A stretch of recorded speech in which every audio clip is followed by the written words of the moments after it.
Om Sri Gurubhyo Namaha. Om Asato Ma Sadgamaya Tamasorma Jyotirgamaya Mrutyorma Amrutangamaya. Om Shanti Shanti.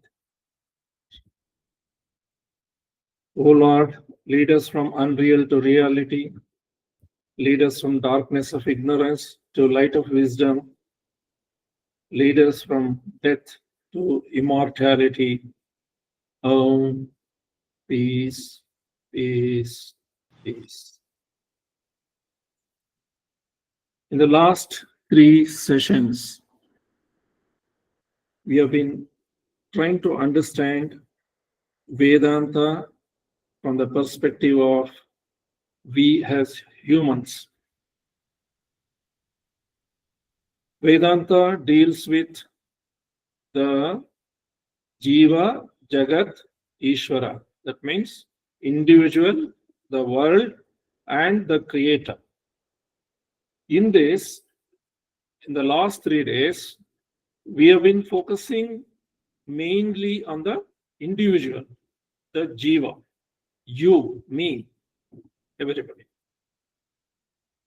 So we have also mentioned that Vedanta gives us the manual of life, how to live in this world with pleasure and prosperity, and how to prepare ourselves for what is beyond the world.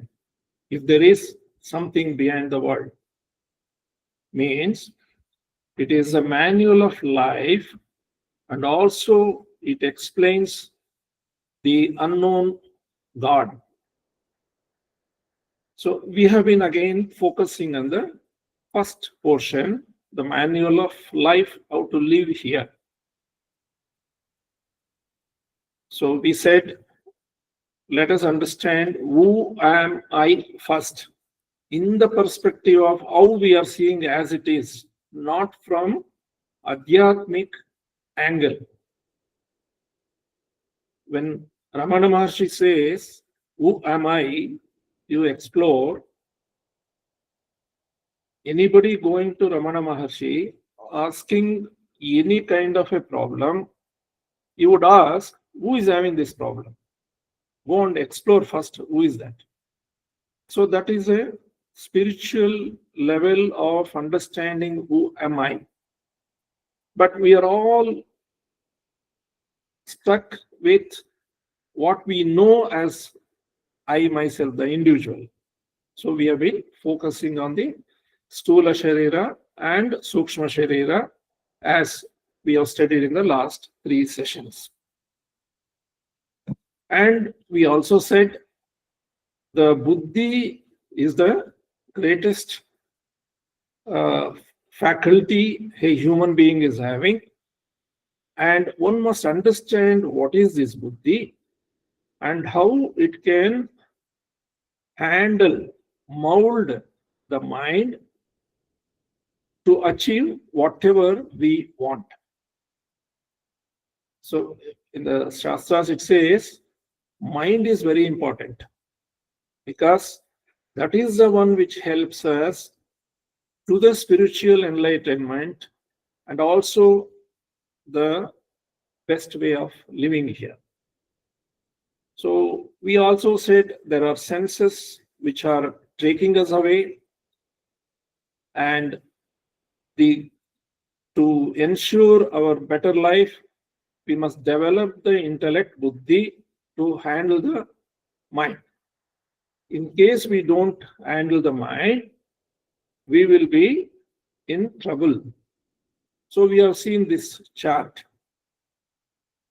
Adi Shankara, in his book Viveka Chudamani, he explains the consequences of not handling the mind in one's life. He says these five senses are so powerful, they will drag your mind to extremity and you can destroy yourself. For that, he gives beautiful example. Animals with one sense weakness, they get destroyed. He gives an example of the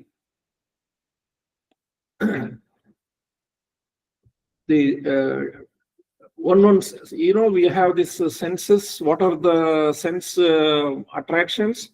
Shabda, Sparsha, Rupa, Rasa, Gandha. That means we have requirement of all these five inputs. So a deer, the jinke, it has a weakness for sound. So the hunters, when they want to catch deer, they beat the drums and the deer gets absorbed in that sound. At that time, they won't catch it. So just one sense, the deer is losing its life. The elephant, I believe, when it is in the mating season, for the sense of touch, it goes mad. At that time, the hunters again dig a pit, cover it with grass, and chase the animal in such a way that it goes and falls into the ditch. And lifelong it becomes a servant of the human being. So one more sense, the sense of touch madness or weakness, can destroy the animal, its life. You also know this light fly, which has weakness for the light. I think during winter you must be observing this. Wherever there is fire, early morning you go and see so many hundreds of flies, almost half burnt, they will be falling there. The weakness for one sense of light, or the sight, sense of sight, it destroys himself. Similarly, a bee attracted by the smell of a flower, it goes and gets stuck in the flower and loses its life. You all must have seen in the jaggery making area, in the villages, when they are making jaggery, you will see the flies. It gets intoxicated by the smell of jaggery, and they go and fall into that cream, and they die. And similarly, the fish, which has a abundant craving for eating, all the time it will be gulping. So the fisherman uses that weakness by putting a bait and catching it. So Adi Shankara says one sense is enough for a human to be destroyed, and whereas human being has weakness for all the five senses, and God only should save him. How is he going to save him? And that answer is this: if we don't develop the intellect, we also will be destroyed similarly. So that is what we were on the subject of how intellect should be developed to become humans. If we are not using the intellect, you've seen in the very first day the chart, animals only have the body and mind. They don't have an intellect. So we fall down to the extent of an animal, which you will see today in the society. Most of the times, many situations, the behavior of the people is almost animalistic, and that's why Swamiji called it as the fall of the human intellect. So let us move further on the subject. This we have seen yesterday. If we don't develop the intellect, mind loses sanity. We saw the insanity, eccentricity, hysterical levels of the human being, and we should not fall into this. And we also said how to improve ourselves. First, recognize where you are in the graph, and from there, move using the inputs what has been given by the Shastras. So the second one, the choice of action goes wrong. I will not spend much time on each one of these because today the time is very little, and I leave it to the individuals to think over this, ponder over this, and understand, use it in their life. The herd instinct, we have seen how we simply follow what others are telling because it is easy to follow someone. That's why you see whenever there is a politician, there are tens of thousands of people going there. They can't think on their own. They are like animals. They simply follow a herd. And attachment. The attachment is one of the very important thing which we should understand. What is an attachment?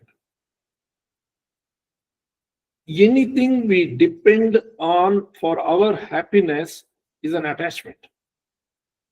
Any desire, let us say it is son, daughter, or father, parents, money, business, anything, if you are clutching onto that, it is an attachment.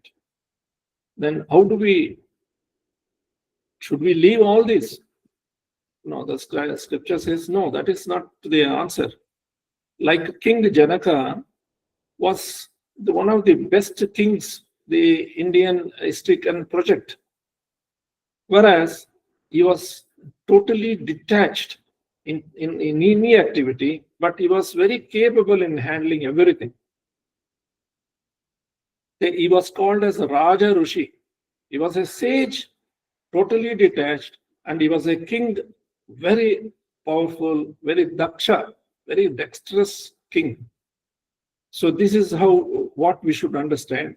For this details required detail, how do we go into this? This is the post material of these scriptures. In the Fall of Human Intellect, the book by Swamiji, and also some beautiful books Swamiji has compiled, like the Select English Poems. There are 20 English poems, not written by Indian people, one of the greatest of Western countries, Milton, Wordsworth, all these great people, they have written, whether they have understood the meaning and essence or they have written by their own intuition, we are not sure. But it gives how this detachment can be practiced, how herd instinct can be avoided, how we can make better choices in life. These things are all explained.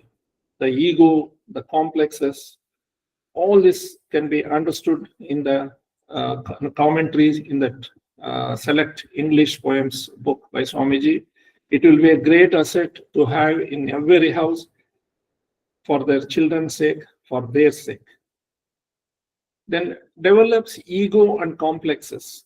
What is this ego? We said anything we do, we say I did it. That I-ness in that needs to be understood properly.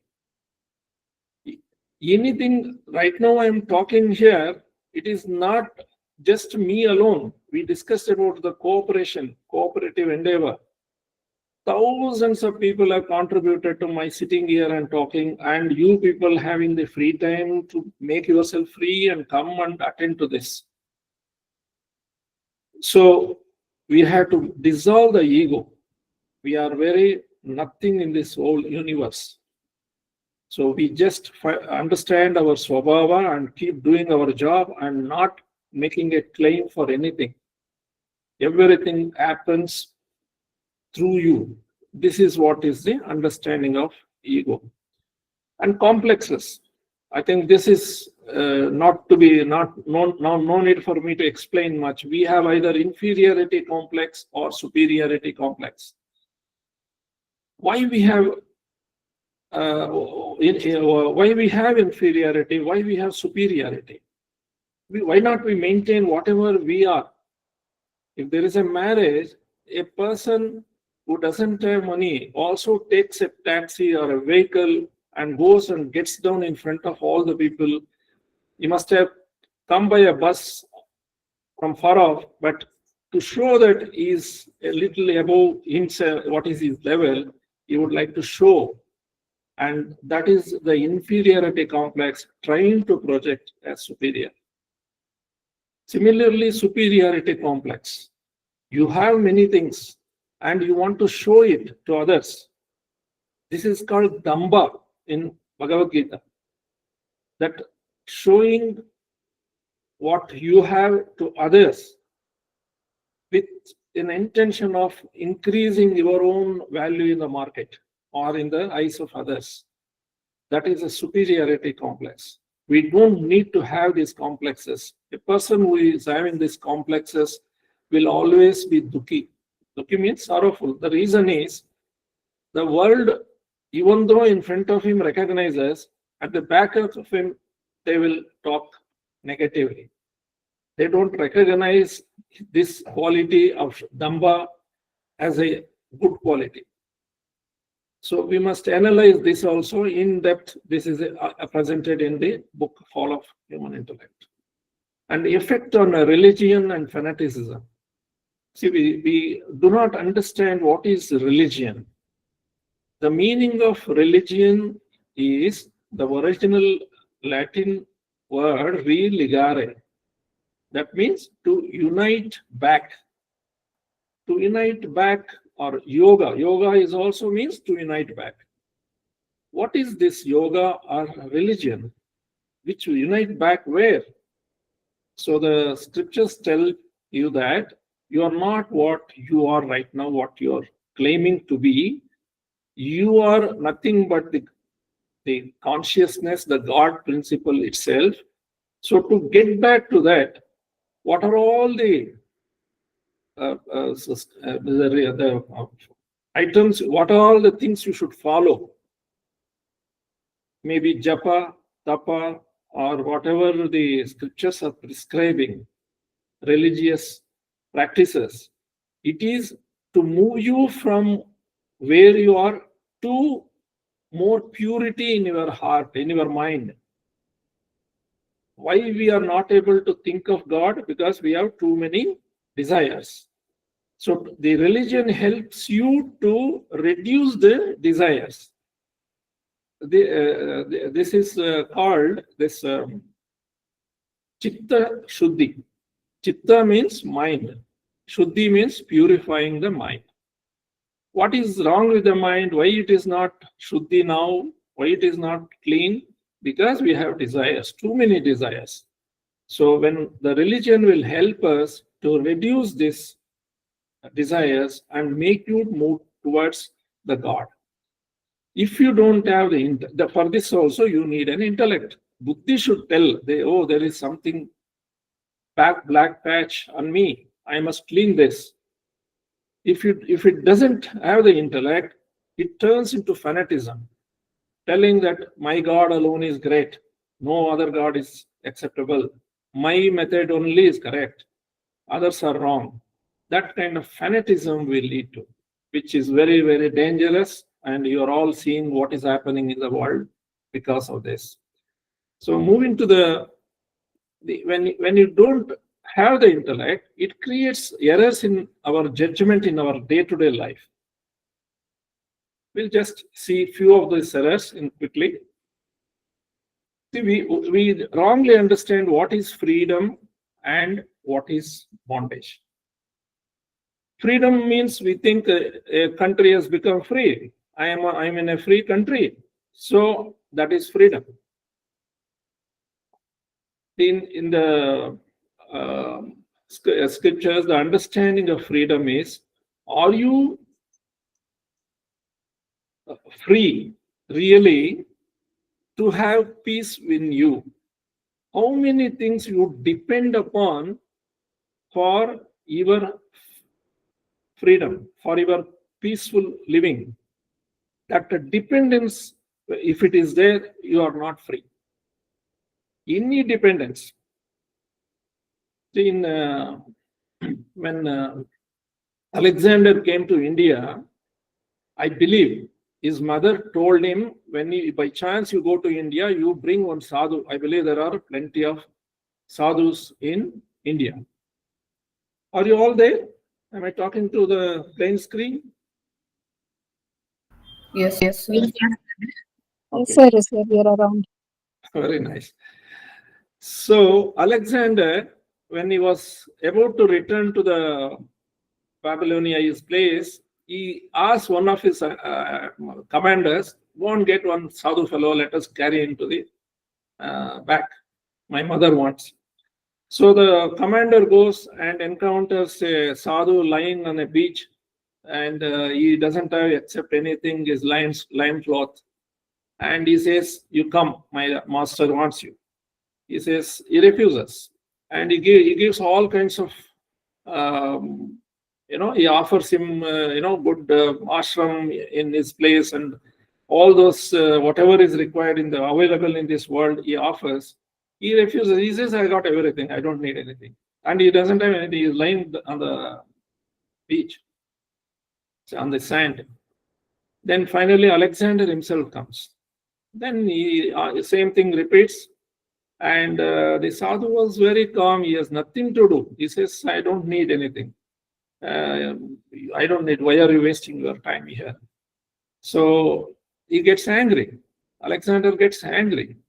And he pulls out his sword and says, "I'm going to cut you." And this sage, absolutely unperturbed, very calm, and he says, he laughs. Then Alexander asks, "Why are you laughing? I'm going to kill you." He says, "You are a servant of my servant. What you can do? Cannot do anything." Then he gets, Alexander is a very intelligent, intellectual person. He asks, "What do you mean by this? Servant or servant?" Then the sage explains, "The anger is my servant, and you are the servant of that anger. What you can do, a servant of servant, what he can do to the master?"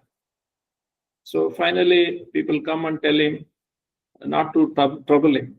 Then finally, Alexander says, "At least ask me something. Whatever little you can ask me." Then he says, "All right, I will satisfy you." He says, "Slightly move this side. You are blocking the sunlight." So this is the quality of freedom one enjoys when you understand the proper spiritual knowledge. So we'll see this, there is a wrong understanding of who is rich and who is poor. Rich means is counted by the number of figures of money available in the bank or in the lockers. So that is not the understanding. You will see here.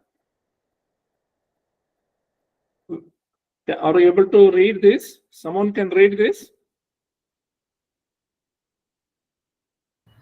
Desires less than wealth equals richness. Desires more than wealth, poverty. Now can we think over on this? We can now we can decide whether we are rich or poor. Desires, if it is, you may have very less, there is hardly anything, but your desires are less than whatever you have, then you are a rich person. There are beautiful stories. I don't have time now to explain these things. The people who had nothing, and the kings will come down and finally bow down, and they say, I am in a lot of agitation, whereas you are with everything. Whereas you, without anything, are looking such calmness, peace, enjoyment. What is that? So they explain these things. That is, it is not the wealth one possesses that gives you richness or poverty. When desires are more than wealth, then you are a poor. The greatest of these rich companies, they want to earn more. If they are 1,000 crores, they want to make it 2,000 crores. So they borrow the money. There was then the other beggars, because the more you borrow, you are living on others' money. So they are really poor people. Is it okay? We'll move. Sir, so desires must be less than the wealth. Yes, Yeah. Then only, see, you have 1 crore, and if your desires are, what to do with this 1 crore? Right? I know a doctor here in HSR layout whom I acquaintance long time back, and he was getting some small salary, and he was in a government office. Then he had given his building for a very low rent. I asked him, sir, why you have given such a low rent? Why don't you ask them? They can give more. He says, what do I do with this money? It's not that he had lakhs of rupees, but he said, what do I do with all this? I am earning, my wife is also a little earning, and I have some other income. All this money, what will I do? Then we should have higher goal, right? Yeah, you can pitch it, exactly. You should pitch in a higher goal and you should dispose of that. It is, but what happens is, higher goal with the intention of loka sangraha, loka kalyana. Suppose you are going to have it selfish motives, then we will be again sorrowful. Desires and goals are not similar, same. Desires and Goal. yeah, Are not the same. yes, the desire, if it is selfish, it is a negative goal. If it is unselfish, it is a positive goal. Sir, whichever way gives happiness, that is the whatever desire, right? It may be positive or negative, whatever it may be. If we feel happy with that, we are only naming that, right? Positive, negative, something. No, I didn't say positive, negative. I say, okay, I want to change that to selfish and unselfish goals. Suppose you are any selfish person cannot be happy. Any unselfish person cannot be unhappy. This is the law. If you see yourself, if you see many people, whoever has gone into this kind of unselfish life, you will see them happy. Like the sage who was lying there, he had nothing to ask for himself. When you have desires and you pitch it only for acquiring for my own benefit, my own self, my, when you go, it will be attached with many other, that means you have to protect it. You have to save it. You should, you will lose it. So all kinds of the fear will be added into the this selfish desires. Anywhere the selfishness is there, the fear is also part of it. So there is nothing wrong. Whatever you think higher, that is something for the society, or unselfish. Unselfishness is also a desire. I want to be happy by giving something to others. So if you are doing that, to that extent, you will be peaceful. The ultimate happiness comes only from selfless nishkama karma. So this needs to be little more deeper understanding. Is it okay, or you have some more question? I will think about it, sir. Yeah. See, this course, these 4 sessions is not a justified teaching of the philosophy. It is only to provoke some thinking in all of you, or all, including me, to think about the contents of our spiritual teachings and go in depth. Now it may trigger you, what is this? He is talking like this. I don't agree. I want to study this more. Because you also don't disagree because it is given by the scriptures. Yes. So you want to study this and go into deeper and make yourself more clearer on the truths of life. These are all truths of life. A person which is having more desires than whatever he is having, he will be definitely not peaceful. So similarly, desires, when it is less than, I earn 100 rupees, I spend only 80 rupees and save 20. I don't have desires for more. But it doesn't mean you are going to stop there. You can use your resources to earn more. When you earn 1,000 rupees, you spend 800 rupees. Don't go into 1,200 rupees. Yes. Then you will be in always perpetual problem. the biggest mistake of American lifestyle is that the credit cards, they always prompt the people to use much more than capacity to repay. So they always are in kind of stress. So if you are within your income, you will not be under stress. See, your house is not mortgaged, so nobody will come and take you away or ask you to go out. If it is under mortgage and you are not able to pay your vehicle's mortgage fees, then somebody will come and take away, isn't it? So this stressful living can be avoided if we go through proper understanding of life. Is it okay? Yes, sir. So we said freedom and bondage, we said richness and poverty, health and ill health. This is another thing. See, we practice so many things provided by this media, and they are all not the right health feeding information. We use so many chemicals to beautify ourselves, showing that we are healthy. We want to show our skin colors. We want to show our, biceps.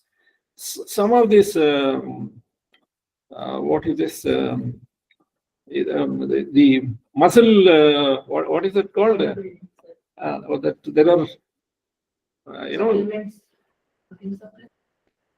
no, there is a, it's like a, what is it? They get prize, they announce, Karnataka #1, India #1, all that by muscles. Bodybuilders, they have some name for that.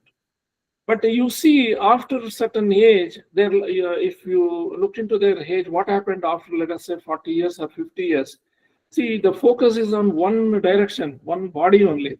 The other aspects are not covered. Many of these sports people also, as long as they are playing, they will be very healthy. After that, you can't see them.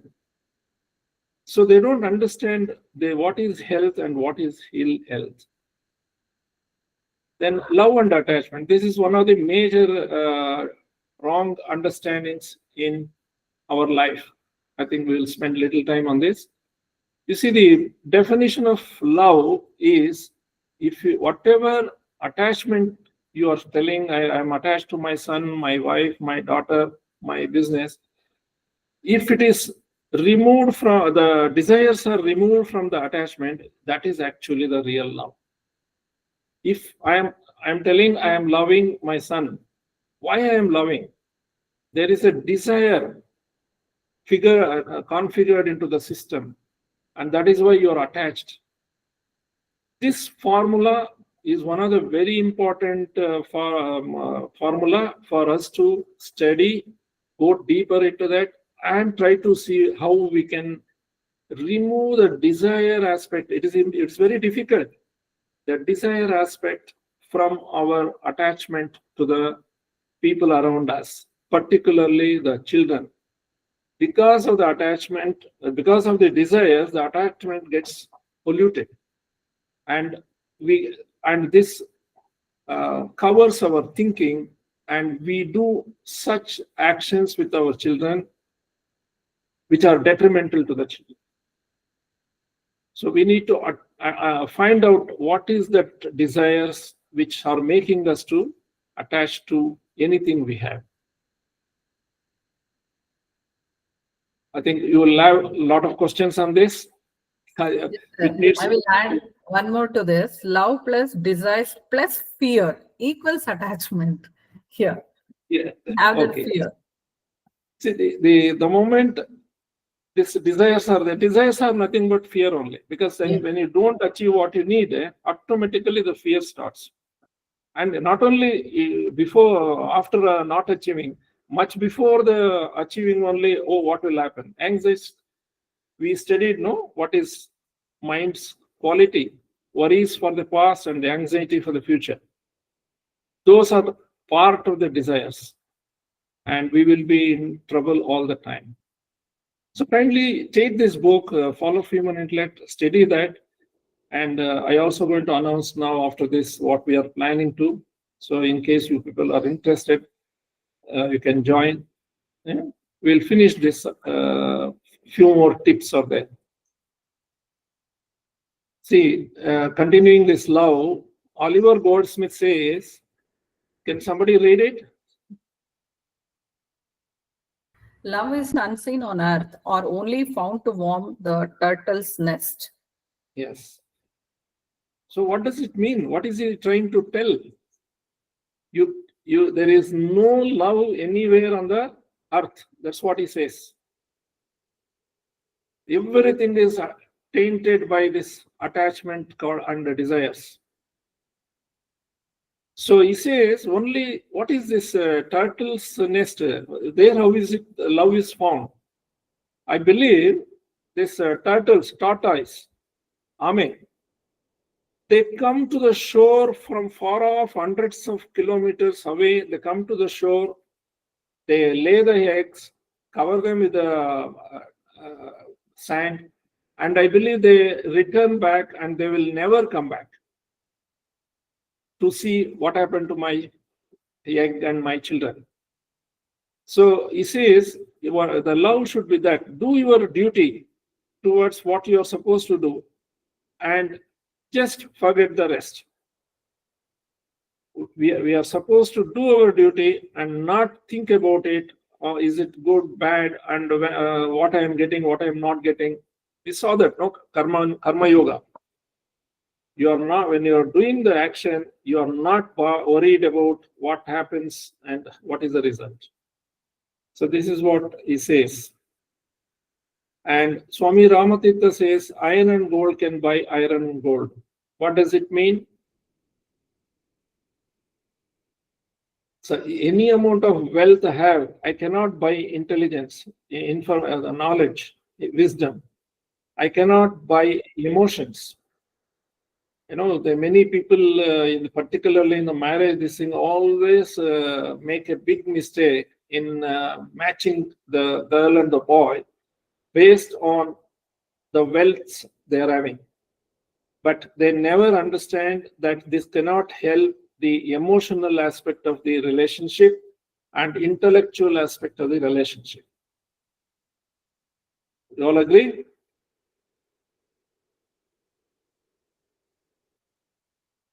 Sir, one more thing. Whatever we give, we will get the same. Or we can buy whatever we are having. Yes, iron and gold can buy iron and gold. That means if you are a wealthy person, you can buy some more material things out of it. You may buy diamond, or you may buy a land, you may buy something. But you cannot buy your husband's or children's emotions. You only cannot materialistic things we can buy. Yeah, exactly. Iron and gold, when it says iron and gold is nothing but it's a material. That is what is his wealth. You may have lots of wealth, but it can buy only wealth. It cannot give you freedom or liberation. This is actually Swami Ramatirtha is one of the greatest philosophers India had, and at 36 years he passed away. And passed away in the sense he was crossing Ganga and the flood took him away. And he has gone to America, all over the places, only talking. He has not written. People collected the data and made the books, Swami Ramatirtha's teachings. So what he says is iron and gold can buy iron and gold. That means you are not we are running behind material things so much, they cannot provide us peace. You cannot buy peace with the money. This is what exactly he's trying to say. It's okay. Yes, sir. We have to think. It may not be clear. Clarity will come further. Chintana. See, in the scriptural study, they give you three steps. The first step is Shravana, listening. And that is what is happening in the last this is the fourth session. Second step is Manana. Manana is Chintana, whatever this information you have received, you are going to churn it and see what is the best portion of how do I understand this, and you will get lot of doubts. When you get lot of doubts, you go to another wisdom, a person of wisdom, and ask him, what is this? This is what you said, or the scriptures are telling. I didn't understand. Please explain to me. Then he will explain to you. That time you will get some clarity. Again and again, churning like butter churning from the curds. You have to do it to get the final solid butter. And there is one more step called Nididhyasana, the Vedantic meditation, where you boil the butter and make it into ghee. So ghee stays for longer time than butter. So you have to convert butter into ghee. That is the Vedantic meditation. What are the 3 steps? Shravana, Manana, Nididhyasana. Nididhyasana. So these 3 steps, very simple way they have given the steps, and we should have the right people to give us the right knowledge, and we should have the time and intention to churn that.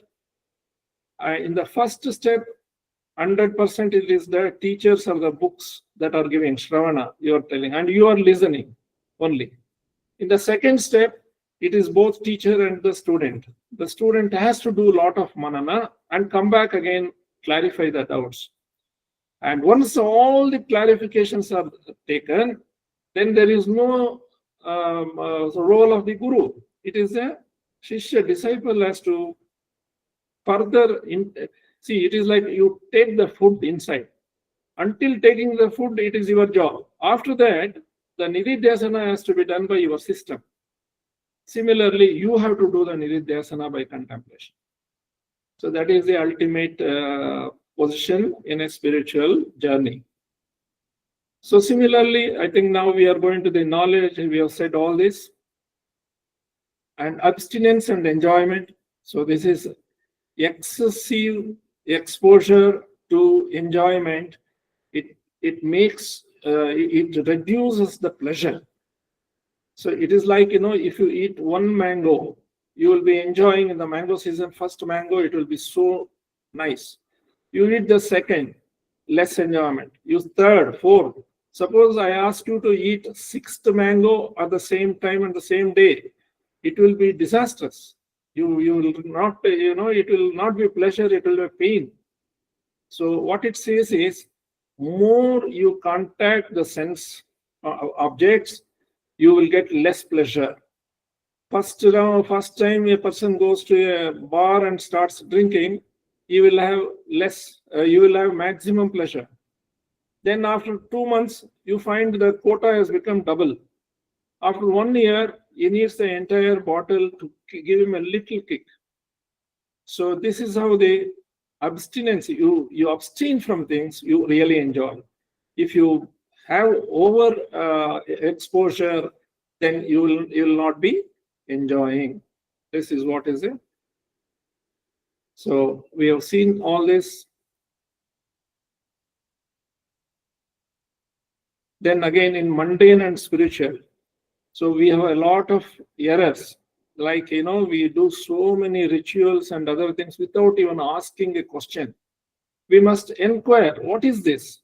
We should not, with arrogance, we should not push it off. We must ask. And people think that going to a temple or going to a religious place is spiritual. It is not spiritual unless you understand it. So that clarification we must have between everybody. He is highly spiritual. What is he doing? Every month he is going to Tirupati. And every month he is going to Raghavendra. Or he is going to some place. Or he is doing so much of dana. This Adi Shankara in Bhajagovindam says, Kurute Ganga Sagara Gamanam Rataparipalanam Athava Danam Jnana Vihina Sarva Matena Muktimna Bhajati Janma Shatena. He says a person may go to Ganga Sagar, means spiritual place, this Tirtha Stalas, what we call. He may keep regularly going to many spiritual places and coming back. Kurute Ganga Sagar Gamanam, Rata Paripalanam, Atava Danam. He may be practicing the japa, tapa, all that, and he may be giving a lot of charity. These are all good. These are all religious practices to help our mind cleaning. But Jnana Vihina, if you don't have the wisdom, the study of the scriptures knowledge, if we don't have Jnana Vihina, Sarvamatena, Muktim Nabhajati, Janmashatena. You may take 100 births, you will never get a liberation. You will be in agitation, you will be coming back and going back. You come to this earth, take birth, go to the school, college, or whatever, go to a job, marry, produce children, and grow old, then die. But at the time of death, the desires are not fully completed. So this is what he says. Don't go simply by religious things. Question it. Check what is the benefit for me in this. And then follow. At some point, you turn into spiritual. Really, where Swami Vivekananda says, where religion ends, spirituality starts. That means where our blind beliefs stop, then only you move into spiritual life. So therefore, we have come to the end of this thing. You see that one must carefully study all these errors in judgment and find out areas related to your personality and correct them. Is it visible? Can someone read this? Because when you read, I feel more comfortable. One must carefully. Can you read that? Yeah. One must carefully study all the errors in judgment enunciated so far. Find out areas related to your personality and correct them. Yes. So I'm sure you will have a lot of questions. You can put it in the group. Maybe if all of you are interested, we can find one more occasion to meet and clarify this. I have another 13 minutes. I just wanted to make something more onto the next step. See, so far, whatever we have discussed, we said the individual means myself. What is myself? My body, my mind, my intellect. So this is the first understanding of who am I. But this is not the ultimate understanding of that. Then what it is, sir? How do I understand who am I? So for that, we told you about the Stula Sharira, we told you about the Sukshma Sharira. Until now, I didn't talk about one more Sharira, one more body. When a person dies, at the point of death, he has many more desires unfulfilled. So when such a person's body is burned or cremated, it destroys only the Stula Sharira. The Sukshma Sharira, which are nothing but these desires, which we call the mind and the intellect, whatever the knowledge he has acquired, whatever the desires he is keeping, that gets into a shell called vasanas. Vasanas means unmanifested desires. It is like a program that cannot be burnt, that cannot be buried. That is claimed to be your soul, which is going to run around until it finds another body to fulfill these desires. And that program is called as Karana Sharira. So we have three bodies. One is a Stula Sharira, another which is an external body, Sukshma Sharira, which is nothing but mind and intellect, And Karana Sharira, the same mind and intellect which is getting into your shell as a program and which is not destroyed, it keeps going from one body to the other body, and that is called as vasanas or Karana Sharira. For example, just to understand this, imagine at this moment you don't have a single desire, no desire at all. Will you be able to exist?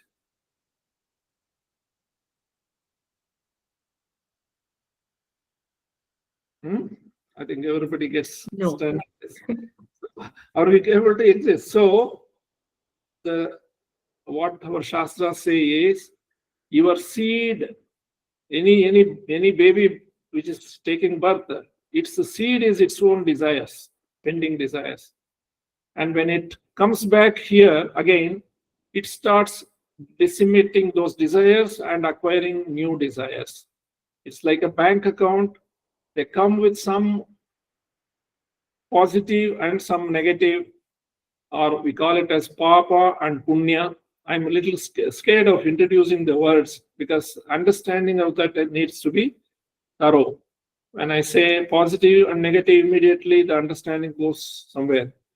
So is papa and punya is like your fixed deposits and your loans of this birth are getting carried to you for your next birth. This is what the scriptures tell you. So again, you start spending your FDs. Again, you start adding your desires or minusing desires. At the end of the birth, you are again a bundle of desires, and that is how you again come back. This is called samsara. Punarapi jananam, punarapi maranam, punarapi janani jatare shayanam, iha samsare bahudustare, rupaya pare pahi murare.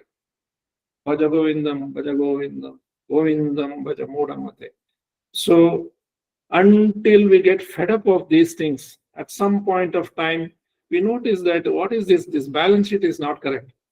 I am asking for peace and happiness, for which I am spending so much of my effort. It's like a business. A businessman understands this correctly. So, if a businessman attends this kind of courses, he may probably get a better enlightenment. I am putting so much effort to be happy, and now I am seeing I am much more unhappy than happy. When I was young, I thought getting a degree, after that I'll be very happy, everything is settled. But after getting a degree, then I have more problems. After marrying, I thought everything will be okay. After marriage, my things have compounded, doubled, tripled, and I am unable to get out of it now. At least, before marriage, there was a chance. And after marriage, what is this? So is marriage a bad thing? Then why our ancestors did all this? We must question all this. Marriage is a beautiful relationship described in the scriptures, Gruhasthashrama, how to lead it so that you live happily in this world. And what is beyond the world also through the same Gruhasthashrama, Brahmacharya, Gruhastha, Vanaprastha, then Sannyasa. These things have to be. So the next level of understanding, when I said, who am I? Not this body, mind, and intellect, then what is that? So scriptures help us. They say you are living the entire life in three avasthas: Jagrat, Swapna, and Sushupti. You are right now in a waking state. Then you go, when you sleep, first you are going to a dream state. Then you are going to deep sleep state. And again you come to Jagrat. Then Swapna, and this you are doing it for the entire your life. Every day you are going through these three avasthas. But all the three avasthas, you are not that. Because we have to be in Turyam state. Swapna, Jagrat, Sushupti, Turyam. Yeah, you read about these things. So what is this Turiya state? We have to understand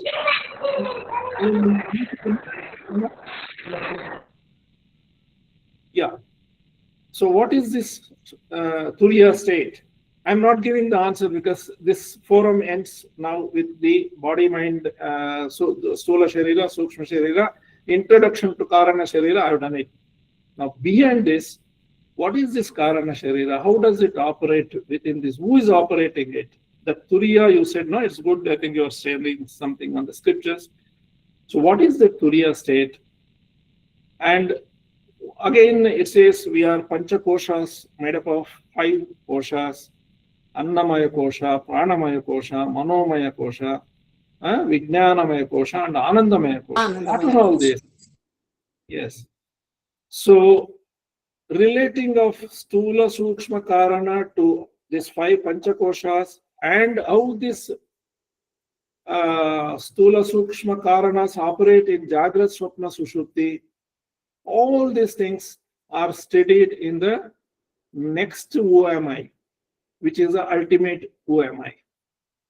So this requires another set of sessions. Again, it can be we have to look at it as an introduction to the second Who Am I, or the ultimate Who Am I. And after that, you have to take this study in a systematic, structured way. Then only we can proceed on this. So we are thinking of, now you must ask, what is the benefit to me? Any of you have the thought why this man is doing all this? Why this institute is doing this? Let me ask you, what is the benefit for you?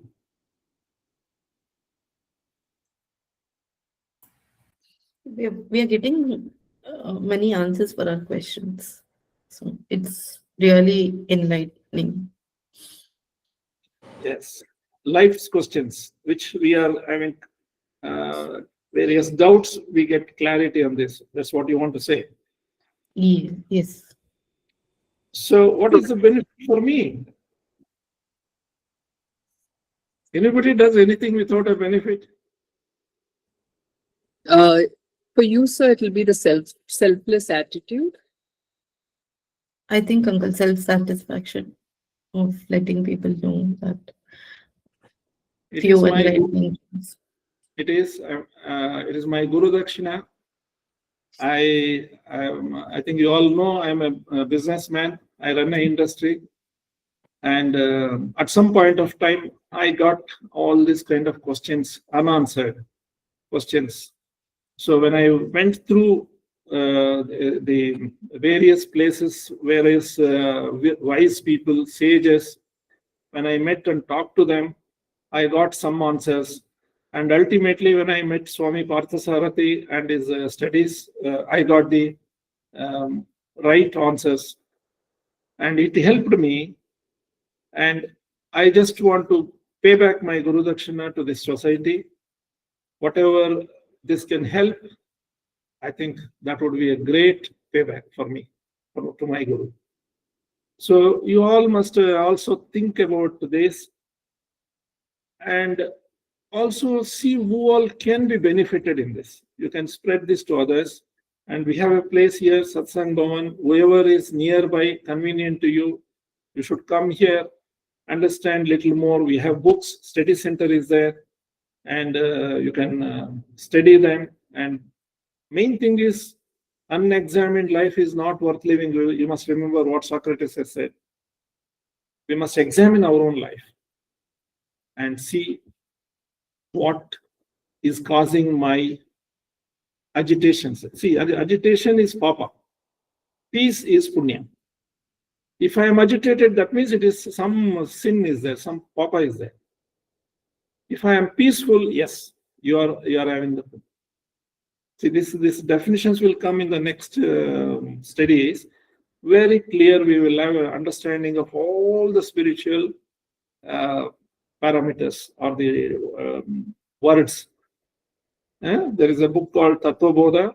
We would like to take it up in the future. So it all depends on how much encouragement we get from you people showing that yes, we are interested, and spreading this to other people. We are also going to get very highly knowledgeable or liberated people. We are having tomorrow Hemu Chandrudu. We have a program tomorrow, 4 to 5. We have put it in this. Not in this group, sir. I'll put it today. Yeah, we will put it in the group today. Yema Chandrudu is 85 years old sage. He is a disciple of Swami Chinmayananda, and at the age of 20 years, he came to know about Chinmayananda. It is interesting to know how he came to know. He was a very free-going youth at 20 years, enjoying life, and he was going along with his friends to see a movie. And by chance, he didn't get the ticket. So then all of them were walking on the road, musty. And they saw some this session going on of Chinmayananda. He went inside, and from there he got hooked up. And now from 20 years now to 85 years, he says, my job is only to teach this. And such a loving person, it is our Purva Punya, we get connected with people like that. So we have that session. One session is already over last Saturday. So this Saturday onwards, another 9 sessions are pending. It is teaching Bruhadaranyaka, the essence of Bruhadaranyaka Upanishad. So any of you who are interested, kindly get connected. And I look. Sir, is it online or is it offline Online. class? It is online. We will put the link. So slowly we want to start here this e-learning, this Swamiji's lectures, which are recorded as a course. We are going to present it here in Satsang Bhavan. That has to be offline. So we will be announcing those things. If any of you want to really systematically study this, it is possible. Now we'll bring the entire Vedanta Academy Pune's courses here in Satsanga Bhavana. You all can join and make use of this. So one of the Swamiji's disciple who is in Bangalore, he will be also going to teach. We will announce those things. So any of you can join the next programs. So thank you so much. I've taken 2 minutes extra. So if anything more is there, you can ask us. Now it is your time.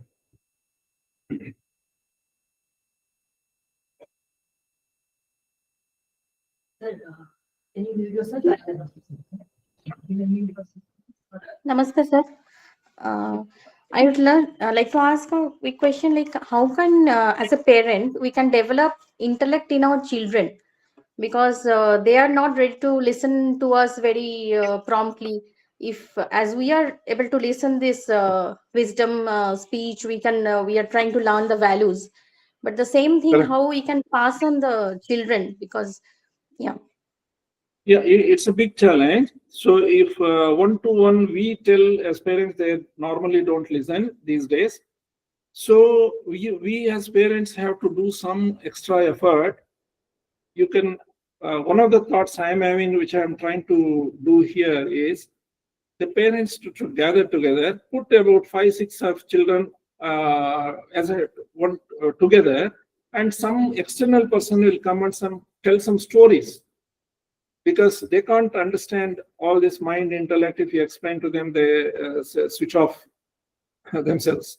So what we have to do is, the beauty of our knowledge system is, you have heard of this Pancha, what is it? That 5 sets of stories, no? Panchatantra. Yes. yeah, Panchatantra. Panchatantra. You see, the story of that itself is going to tell us this. What exactly your question was, the question of the king. He had children, sons, and all of them were useless. They were all already 15 years and they were not listening to anybody. He was worried, who will take care of the kingdom? Then one elderly person he gets, Vishnu Sharma, and he says, I will take care of them, leave them to me. So he takes them, goes to his ashram. Every day he will be teaching them the stories. full of animals and forest and mountains. Those stories he starts explaining, and slowly after a couple of years, they become very wise children. So we may have to think of like this. Now we know what is intellect. We must apply our intellect, how to get this knowledge to them slowly. I think to begin with, the stories are the best. I keep telling the stories to my grandson, and luckily sometimes he listens. And right now this Kurukshetra is coming in the TV, and I think some more are there, Mahabharata and Ramayana. They are very nicely made, particularly the Kurukshetra, what I have seen, and the Mahabharata, they have done very nicely. That we must make, the parents should sit and say, let us see this, and make them sit and see. And at least TV they will watch. They slowly, in between, the children, if they ask a question, or you prompt them to ask a question, we should be able to explain to them at that time certain aspects of life. So this is one way. That's what we try to do some Bala Vihar programs here in Satsang Bhavan. We are doing it now also. So if anybody wants to join who are nearby, they can always come. The only way is to go in their line up to a distance and trying to inject what is higher values of life. Okay. Yeah. Thank Stories is the best method. All right.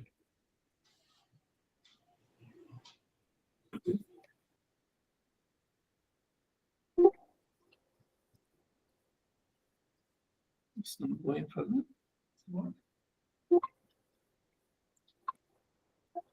So just announce that I'll share the link for the group of Priya. Yeah. You can announce It will go. Sir, I mute you. Yeah, please mute. I'm not getting.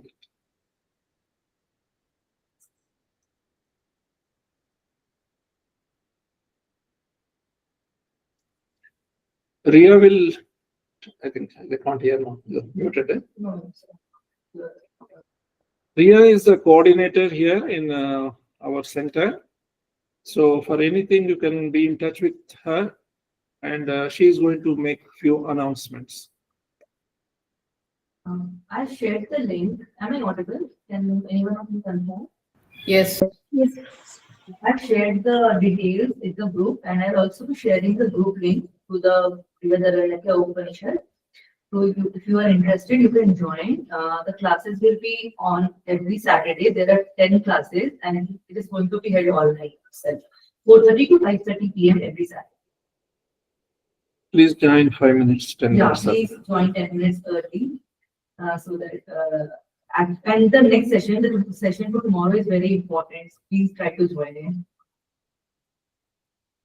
And I have also shared the day one recording. You can go through it. I've shared it in this group itself. Thank you. Also, I've shared the location link, the location address for the Satsang Bhavan, and the course we went through for the last 5 days. For the reference book, you can find it here in the library, or if you want to purchase it, it is available here, so you can walk in, and you can also connect over call if you have any doubts or queries. I've just put the numbers in the messages. Any other thing I can help you out with? Their interest for further programs, they can put it in a group. It will help us. Their interest in this programs, they can mention what they have. Okay. Also, you can put your interest and feedbacks in the group. We are open for suggestions, and also open for any discussions and programs. Likewise, we'll keep updating you, posted with all the programs that we are coming up. We are thinking to run. So you can just tell about your interest. Let us know. And likewise, many of you have your doubts related to some like young child issues, like what the problems you're facing with your children. So we are planning to go for a few sessions, but that will be available here at the Satsang Bhavan. We'll try to make it online if it is possible, but for now we'll have it at the Satsang Bhavan itself. And Parenting. select Parenting. Like audio. Yes. What's the name? modeling children, parenting. Swamiji's lecture on parenting. There is a DVD lecture which we have taken as an audio recording. I think you have shared it already. So no. So we will share it, I think, for the benefit of everyone. So kindly take care of it. And one more thing, I think children issue is a major one all over now. So what I was thinking was, there is one book called Select English Poems, which I said, that is beautifully narrated. You know, each one of the poem is some kind of a story, and through which again the mind, intellect, and how the character can be built is very nicely presented in that. So if you are all interested, we can have a program for them, if required, online, and exclusively Select English Poems. The children will like it. Sir, which And book you told? Sorry? Which book, sir? Select English Poems. This is Yes. a compilation of English poems by Swamiji. Okay. And if whoever is nearby, they can walk in and find out, see for yourself all this and decide whatever you would like to think. Okay, sir. What are the timings the Satsang Bhavan is open, sir? Yeah. Ma'am, Satsang Bhavan is open from 9:30 a.m. in the morning. So you can just give a call and you can walk in anytime. Okay. I have mentioned the two numbers, two contact numbers in the messages. Is it visible? Let me check. I'll just Yeah, repost it's it. visible. Yeah, thank you so much. I'll call and then visit. Yeah. Thank you. So we are here only to transfer this knowledge, wisdom. So any of you can make this. Thank you very much. Thank you, sir. Thank you so much. Thank you so much, sir. Thank you. Thank you so much, sir. Thank you. Thank you, sir.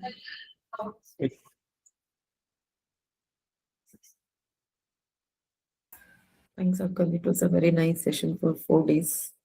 Really enlightening. Thank you so much. Thank you.